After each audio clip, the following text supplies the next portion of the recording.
I want to start by deliberately expressing that I don't want to be called a self-hating gay. Talking about this topic is difficult. I already take so much heat for being gay from the outside, but my critique and challenges shouldn't be confused with me agreeing with the population who cannot accept gayness at all. Sometimes you belong to a community because of how you were born. You carry the label, you live the life, and yet you get pushed aside from within. At the same time, the outside world hates you just for being part of that particular group. When you try to speak up about challenges from within, it's easy for your words to get twisted. Outsiders use them as weapons to spread further hate, and insiders call you a traitor. When you belong to a community but also get hurt by it, speaking honestly feels like walking a tightrope. If you criticize it, outsiders might use your own words against you, and insiders see you as a perpetrator of the hate you receive. It can be compared to Black people calling out the Black community and pointing out areas where they believe they can do better. These people are often called coons and Uncle Toms and are written off as self-hating Black people. At the same time, people who actually hate Black people for racist reasons can exploit those criticisms as part of their case. The idea is simple. No one wants to hear criticism from outside of their community. This is why a lot of Jews feel torn about TV shows like Unorthodox. On one hand, it validates and reveals a complicated life that many of us grew up with.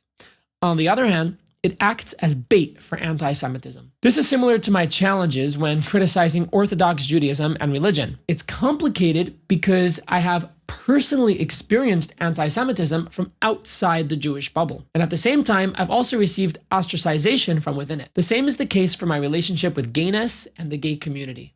I have sacrificed an incredible amount to be openly gay. I've been taking shit since I was 5 years old. I was always drawn to the dolls and never to the trucks. In preschool, when they asked me what I wanted to be when I got older, I said a mother. I would jump rope with the girls and try on my sister's dresses. All of this was before I was old enough to feel attraction to anything, but it wasn't taken well. I was punished for playing with the wrong toys. As I got a bit older, the dynamic started to shift. I hit puberty while attending an all-boys elementary school, and let's just say my feelings were overwhelming.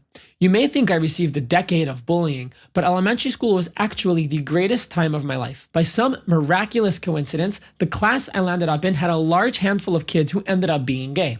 Some of them are no longer religious now. At that age, in such an insular school, most of the kids didn't even know about sex and sexuality yet. With my gayness came charisma and a huge serving of delusional confidence. I was radiant. It felt like I was in a musical and I was the lead character. I was popular and always up to shenanigans. I had amassed a nice circle of friends, many of which ended up being gay. We were large and in charge. Without even knowing it, a handful of us were coincidentally gay, and so we had strength in numbers. We had each other to validate all of our gay shit. We were also sassy and manipulative. We made our straight peers the minority by mocking them for playing basketball, saying things like, "Wow, so you put a ball into a net?" We didn't play sports, obviously, and every day we'd find some shit to stir up. We would make picnics on the school's ungated roof, music performances, parties, dances, dresses out of tablecloth, jump rope tournaments, drawings, newspapers, music videos, and rebellions. The faculty absolutely hated us. You see, before I was aware of my gayness to be ashamed of it, it was my greatest gift. I remember that there were 2 boys in my class who got married in the 7th grade at a wedding that my gay ensemble of a clique collectively officiated. Considering the nature of my class, the several-year-long romance in yeshiva wasn't weird to us at all. I had a big crush on one of them. I totally got the appeal. I remember a day when the 2 of them exchanged chewed-up gum from each other's mouth. I cannot describe what that did to my gay 12-year-old puberty-stricken brain. In 8th grade, the dynamic shifted a little. There were some peers who caught on and started calling us gay. While there were some taunts and a few notable flare-ups, it was a hopeless cause. We were louder, more popular, and more ruthless. There were more of us than them. But for me, this was a taste of what was coming. High school was a different story. I moved to a new school and my classmates had no chill. It wasn't even that everyone was trying to be antagonizing. Some were genuinely curious, and to a yeshiva bacher, gayness is very interesting indeed. What frustrated me was that it seemed like my gayness had become the most interesting thing about me. And of course, some people were just plain mean. At some point, relatively early on, I made the decision to just be honest. I thought to myself, the sky doesn't come out as blue. I don't come out as blood type B positive. It just is. And so when people asked me if I was gay, I said yes. I had a complicated relationship with the faculty because I was grappling with religion and faith at the same time. After a tumultuous 2 years, I made the decision to leave yeshiva for good. Still on the fence about religion, I needed to confront my sexuality again. I was 16 and agnostic at best. I obsessed over the relationship between religion and sexuality. I would stay up at night and research obscure rabbis who found clever ways to reinterpret the Torah. While still being intellectually open to the idea of Hashem or God, I remember thinking to myself, holy shit, I'm fucked. You see, what I knew for a fact is that sexuality could not be changed. Aside from the heaps of data and studies done on this topic, not to mention hundreds of years of attempts to alter one's sexual orientation, there has never been a single documented case of someone successfully changing their sexuality. There have been cases of those who were attracted to men but forced themselves into marriage with a woman in order to live out their values. These cases are exploited by religious optimists and by defeated parents who really don't want their son to be gay. I knew I needed a game plan because I was confident that changing my sexuality wasn't one of the choices. To any straight man who thinks that sexuality can be changed, I encourage you to consider whether or not you think it's possible for you to be attracted to another man. If the answer is yes, congratulations, you're just bi. As is the way in Jewish tradition, my next move was to bring my great question to rabbis for guidance. For a few months, I traveled around meeting several highly respected rabbis in the community. My conversations were extremely inconclusive. These conversations went in one of two ways. The rabbi could suggest some way of altering my sexuality, calling it a phase and prescribing a segula. Alternatively, they would tell me that they couldn't help me and that part of being a rabbi is admitting when you don't have the answers. Both would come paired with words of chizuk or empowerment, saying that God wouldn't give me a challenge that I couldn't handle. An important thing to note is that I've never hated myself for being gay. Internally, I felt secure about my attraction to men, even while taking shit for it from others. I never convinced myself that I was attracted to women or tried to force myself to see them in a sexual way. While I grappled with my sexuality, I never grappled with whether or not I was actually gay. I knew how boys made me feel from a young age, and I was smart enough to put the dots together before I even knew of the word gay. In recent years, I've embraced my sexuality more openly within orthodoxy. This has been a double-edged sword, leading to both exclusion but also some acceptance. My visibility and openness about my sexuality has sparked conversations and perhaps the start to a very gradual shift in attitudes. I used to think of it as a subtle form of activism, challenging prejudices by simply being myself and also excelling in my field. I felt I had to be an overachiever to win acceptance in the wake of my gayness, and unfortunately, I still do. I would make music, sing, draw, take photos, make videos, and develop, hoping that others would find worth in my ability to create. I created content for some of the most respected Orthodox artists and developed an app to help with Shabbat times. But this is not to show off how cool I am. That's what my Instagram is for. You see, in Orthodoxy, the perception of someone who is gay and off the derech or path is that of a failure, a loser, a lowlife. Because of this, my success is activism, but it's not as effective as I thought it would be. In a failed effort to control my gayness, I decided to try and learn everything I could about it. But the scientific data on the topic remains elusive and inconclusive. The topic is heavily politicized, and so everything I read was with a grain of salt. At the same time, I indulged myself in reading every statistic and watching videos that explored things like, why do gay people talk like that? One of the biggest effects of my gayness was that it forced me to open my mind and make tough decisions. I had to confront myself at a young age. Knowing that a traditional straight life would never fit me, I was pushed to reflect deeply on my beliefs, goals, and aspirations early on. I also had to be brave. Choosing to be honest about my sexuality meant swimming against the tide. I sacrificed friendships, learned how to have hard conversations before most people my age, and gave up the comfort of certain kinds of support. Being gay forced me to learn how to advocate for myself. Something that I see in myself and many other openly gay people that I know is a depth of character that comes as a result of going against the grain. I'm not resentful about the sacrifices I've made because the adversity it came with has carved some of my greatest gifts. I also enjoy being gay inherently. Now, I know that I'm biased. This is similar to everyone loving the country that they came from. Part of being gay is being attracted to men. And as you can imagine, by the nature of this, I enjoy feeling attracted to men.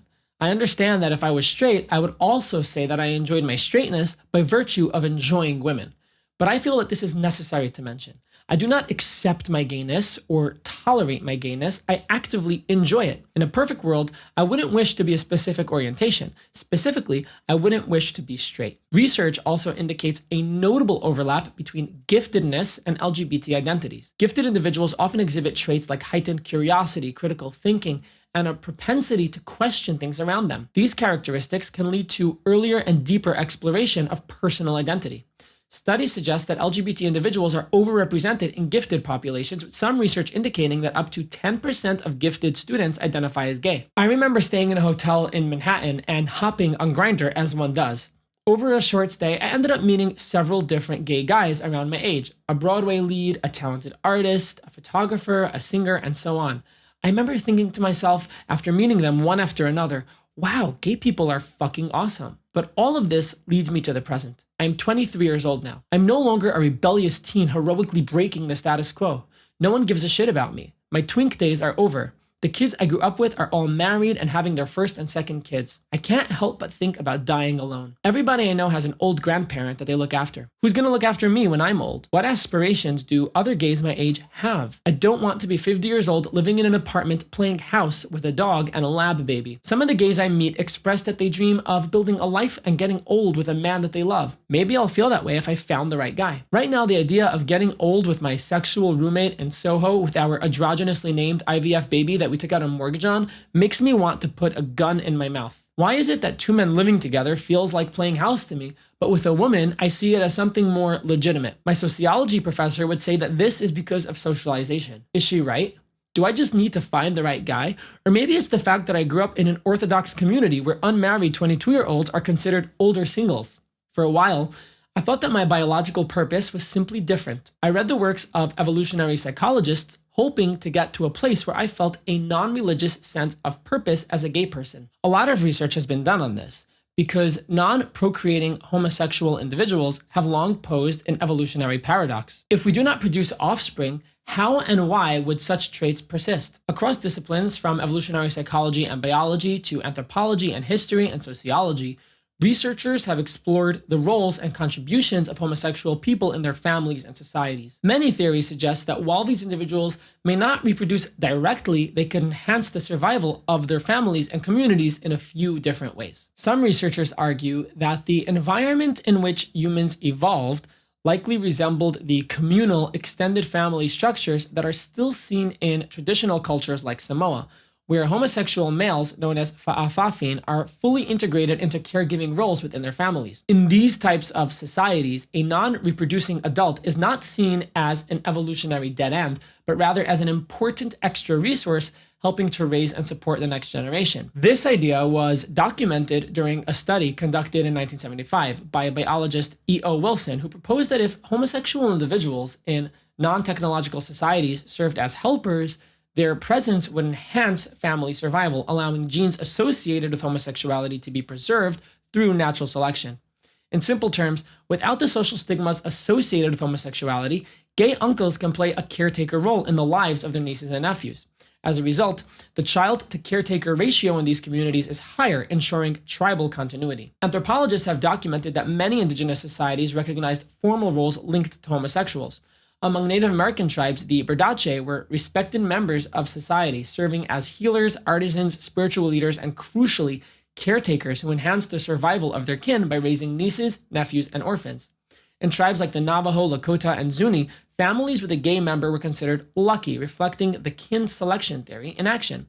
Similarly, in Samoa, males who embody a feminine role are fully accepted and serve as devoted caregivers to their siblings' children. Research by Paul Vassie found that these gay tribe members are highly altruistic toward kin, but not towards unrelated children, suggesting an evolved adaptation as super uncles that mirrors how human families may have functioned in prehistory. Other examples, such as ritualized male bonding among the Sambia of New Guinea or wartime same-sex partnerships among the Azande of Sudan, show that across cultures, same-sex behavior often fulfilled social, spiritual, and even survival roles, and can be woven into the fabric of communal life. Religious people will argue and say that we were born to procreate, and therefore, homosexuality is inherently anti-societal. Allow me to remind you that priests and nuns don't procreate either. Christians will say things like, if everyone was gay, we would have no more people. That's rich coming from people who believe that we must abstain in order to get closer to God. In my frantic search for meaning as an atheist gay person, I read about ancient Mesopotamia. Early records from Sumerian and Akkadian texts describe Gala and Asinu priests devoted to the goddess Inanna. These male priests often feminized themselves or were castrated and participated in ritualized anal sex acts as part of their rituals. International Journal of Research in Humanities and Social Studies write about the Sumerian term Asinu. The word means male wife or female like male, later becoming slang for male prostitutes. These individuals were treated as a kind of third gender where their non-procreative sexuality was viewed as sacred, not deviant. Similar traditions continued with the galley priests of Cybele and Rome, who were eunuchs described in Roman sources as effeminate and engaging in homosexual practices. Historical records and inscriptions show that because these individuals could not produce offspring, they were seen as devoted intermediaries between the human and divine realms. In ancient Rome, attitudes towards same-sex relations were extremely pragmatic. Roman men often took male lovers, especially slaves. Freeborn citizens were socially sanctioned, but only as tops, meaning the active role in gay sex. Prominent figures like the Emperor Hadrian, who deified his male lover Antinous, openly engaged in same-sex relationships. I digress. In my search for purpose, I found that throughout history, non-procreating gay people have often served as extra parents. Many became cultural and spiritual specialists. In the realm of defense, homosexual bonds were harnessed in military contexts, like the Sacred Band of Thebes. By existing outside reproductive norms, they often became natural allies and mediators within communities. But what does this all mean for me? I can't help it. I still think I want to have biological children. I'm tempted to use the word normal. I can feel the blood rush to my head, but I need to express that I just want a normal life. If I was born in ancient Rome or to any of the tribes I just spoke of, I know that I would feel normal in my homosexuality because normal is subjective. I think that I would feel confident in my evolutionary purpose if I played the kind of tribal role outlined in the gay uncle hypothesis. But while I do have nephews, living in the current religious social structure makes that dynamic impossible. My sister-in-law is very homophobic and she doesn't want my help. So what does seem interesting to me? Growing old with a guy seems bleak, and I'm totally repulsed by vagina. To put it plainly, I think I would like to be straight right now. When I was younger, I hoped that while I picked the hard life, pushing against expectations of me and disappointing my parents, I would at least get to enjoy it. But the hard life is dually challenging. I've sacrificed so much to live an openly gay lifestyle that doesn't actually seem appealing to me. At the same time, I know that marrying a girl is absolutely off the table. In addition to the personal challenge of finding a meaningful future to strive towards as a gay atheist, I also grapple with the gay community as a whole. I do not like the phrase LGBT. I can understand the LGB, but nothing about me is T. Lumping gay and trans people in the same cultural category is stupid. I think that pride is stupid and a vessel for virtue signaling and isolation. What was once an important historical breakthrough has evolved into dildo-themed rainbow traffic. Things like the current state of pride is part of a major overcorrection to gay persecution and is overkill. Victimization is addictive, and I also know that telling people what to think and believe has an unignorably low success rate. LGBTQIA++ in DEI space does the opposite of what it aims to do. For example, I feel that the true way towards sexual equality in society is with the attitude that our sexuality is irrelevant. As I always say, my blood type is B positive. It's not a secret, and if you ask me, I can comfortably answer. It's not taboo. That's where I think gayness needs to be. I don't believe that DEI or talking at people, insinuating that they are bad, is effective. I don't think that Uber making the car icon rainbow colored in June is helpful. The flag has become a bastardized piece of shit. It's absolutely hideous. Seriously, what is this abominable atrocity? LGB people can prove that they are no different from everybody else by being no different from everybody else. LGB oppression is a symptom of us being seen as different or separate from society. We need to lessen the separation, not make it bigger. Of course, there are extremists, and this is a complicated issue. Organizations like JQI or Jewish Queer Youth, aimed at helping queer Jewish teens, helped me during high school. At the same time, there was always a major disconnect. Because of my upbringing, right-wing Orthodox people accepted me the least, but understood me the most. At JQI, it felt like what brought us together into that room wasn't our sexuality, but being a misfit. I was having a difficult time with my parents, with my yeshiva, while struggling to make sense of the future I wanted for myself. There was no way that baking rainbow challah was going to fix that. I didn't feel like I could express myself there because despite everything, I didn't feel like I could relate to the people there. The only hopeful thought I have is that maybe if I find the right guy, I will want to grow old with him. Perhaps after experiencing true intimacy, I won't feel like I'm playing house anymore. Or maybe Straight people also feel like they're playing house. Is this just internalized homophobia? I don't know. Maybe this is one long, drawn out twink death. Maybe if I was a bit more financially stable, had a job I loved, and an unbreakable focus on a higher purpose, I wouldn't be overly concerned about this. What's partially at the heart of all of this is the age-old struggle with getting older. Age is particularly conspicuous in the zeitgeist of gay culture. It plays a big visible role in the way that gay culture sees itself. When I was a teen, the ceiling of what I could imagine was limited to my 20s, but at 23, being gay doesn't feel fun anymore. I simply do not feel like I live in a world where I can live a respected, meaningful life among people who understand me. The best I can do at this point is compare my self-worth to that of an infertile man. The truth is that there are really two components to this. There is the damning image of two men being old and gray together, and the question of having biological children. Part of this is an internal urge I feel to be a great parent. I think that gay parents can be just as nurturing and sometimes even more nurturing than straight parents. Studies like the ones published in the American Sociological Review and by the American Academy of Pediatrics consistently show that children raised by same-sex parents perform just as well, if not better, on measures of health, well-being, self-esteem, and academic performance compared to their peers. As a straight person, the barrier of entry to parenthood can be boiled down to ejaculating once. What about that indicates an ability to raise children well?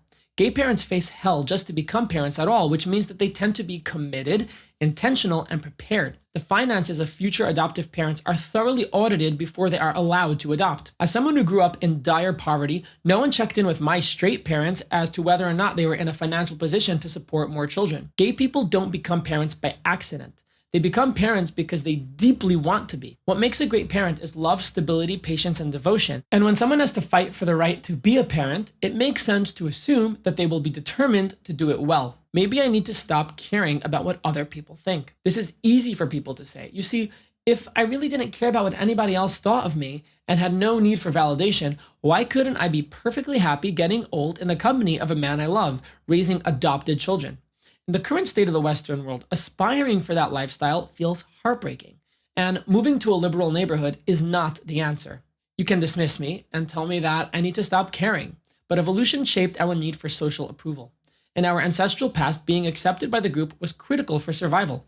I spent my life advocating for myself, pushing against the grain, but some social acceptance is still important to me. Where is the balance between living authentically and achieving a basic level of approval? Belonging is essential for psychological well-being and everyday functioning. More so, the rejection triggers real pain. Balance here is truly crucial. I want to push back on the notion that I need to be tough and die on every hill. Complete indifference to social feedback is unnatural. Importantly, I realize that I cannot let these thoughts prevent me from doing my part in looking for love, but dating can be particularly challenging. In the case of painful irony, I open apps like Grindr to distract myself from my jadedness with dating and gayness. It's interesting that Grindr culture is sometimes glamorized by straight people who assume that the ease of getting action must make gay life convenient and thrilling. But the reality is brutal. Grindr creates a landscape of cold transactional encounters where people are judged and discarded within seconds. I enjoy the sexual liberation that comes with it, but Grindr has created a gay culture where it's not uncommon to have conversations with a headless torso. It's a culture built on instant gratification, but to put it plainly, makes me sometimes feel disposable, isolated, and numb. Grindr culture and its permeation into gay culture also makes me feel less optimistic about dating, even though I have met great people on there. In fact, some of my most meaningful interactions and relationships came out of Grindr. But that's exactly why I feel so disillusioned with it. When I was in a meaningful relationship with someone I met on Grindr, people would ask how we met, and saying Grindr felt like saying we met in the sewer. To be honest, I'm exhausted from trying, but I'm even more exhausted from getting less support than my straight peers. People are so excited to meet my brother's female fiance, and aside from my close friends, the people that make up my life are not interested in meeting my man at all, and will do it most reluctantly. In contrast, my brothers and straight friends have all been set up with girls and supported throughout their relationships. No one is setting me up, and I get it. I can't have expectations, but this is particularly difficult for me because I grew up Orthodox. Having shared values is extremely important to me in dating. I want to date someone who came from that world so that we can relate to each other. But many of them are not even out of the closet and never will be. The problem with gayness is due to no fault of my own, and it's not something I can fix. It's human to want belonging, to want a family, and not want to die alone. And gayness complicates that because society isn't fully built to accommodate it. The truth is that I'm out of juice. I fought for a life that feels empty. I gave up everything to end up nowhere. Maybe there's genuinely nothing waiting for me at the end of this road. I fought so hard to live openly, and to be honest, I really don't know where to go. Maybe I was just chasing smoke. If you found this interesting or helpful, feel free to drop a comment and leave a like. Thank you for watching, and I will see you in the next one.